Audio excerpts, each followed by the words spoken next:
Hello everyone, my name is Ng Bin from Group21. Today I will present my project reassessing Taiwan post-war land reform based off Douglas models and EA efficiency models. Before I actually get into my project, I will explain a bit about land reform for you guys. So what is a land reform? Before the industrial revolutions, the traditional agri system is actually based off of sharecroppings and serfdom that lock labor securely inside the land boundaries.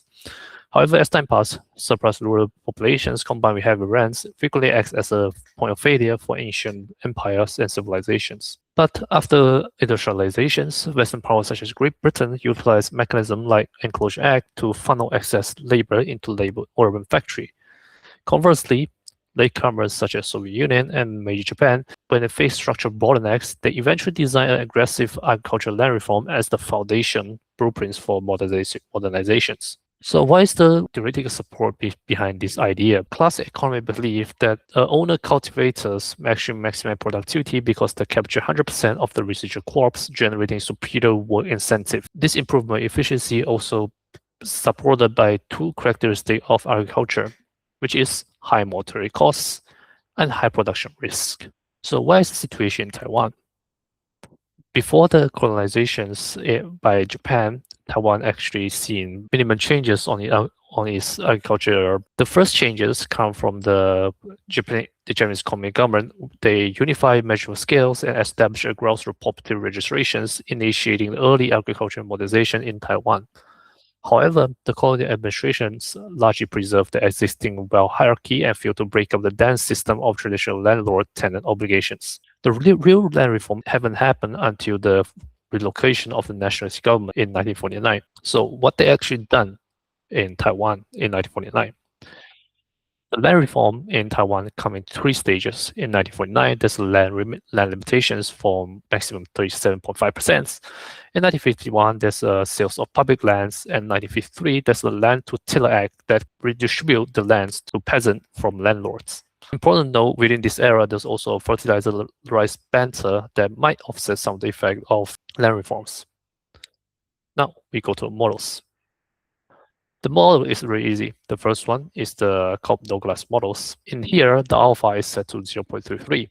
However, this value doesn't matter as the test will follow later. The alpha value only present less than 1% change on difference. And another model is the EA model for Oliver Kim and Jin-Kwon Wang.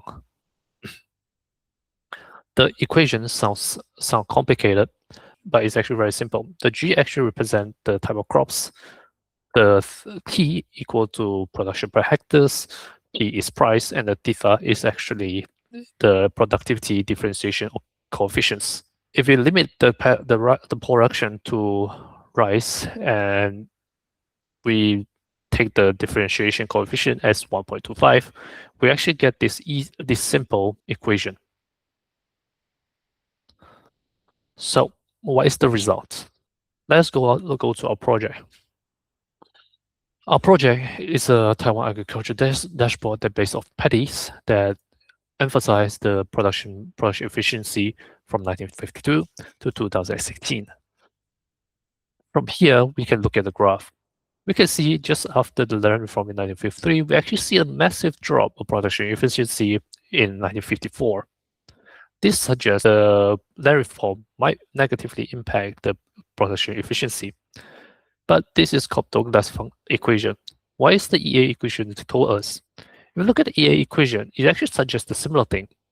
In 1954, we see a massive drop in efficiency change that suggests that it's really a drop in efficiency. These two equations told us that after the land reform might impact the productivity of agriculture, but just not positively as Treasury thought, it's actually impact negatively. Now, is this the only function of this dashboard? No, there's actually more detail that this dashboard go to. First, this button, it will show you other useful informations for each year, such as average household, the fixed capitals, total crop production for each years, the rice price, and the rice share output. Click on the interactive map at the left side. You can see the data for each year, such as total rice productions, average yield, agricultural land area, and the price for local products. And this is applied for each county.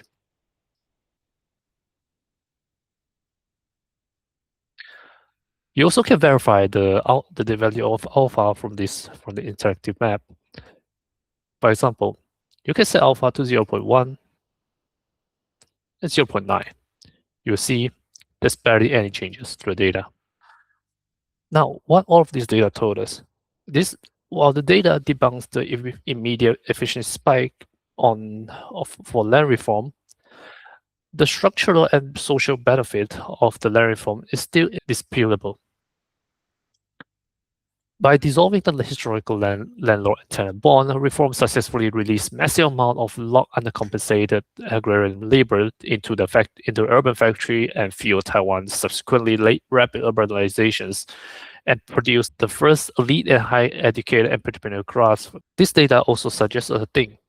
When we're doing economic analysis, should we only prioritize the improvement of efficiency and like pure improvement on data, or should we also emphasize the effect on equality and maybe social structure changes? And I think this is really important for all of us. Thank you.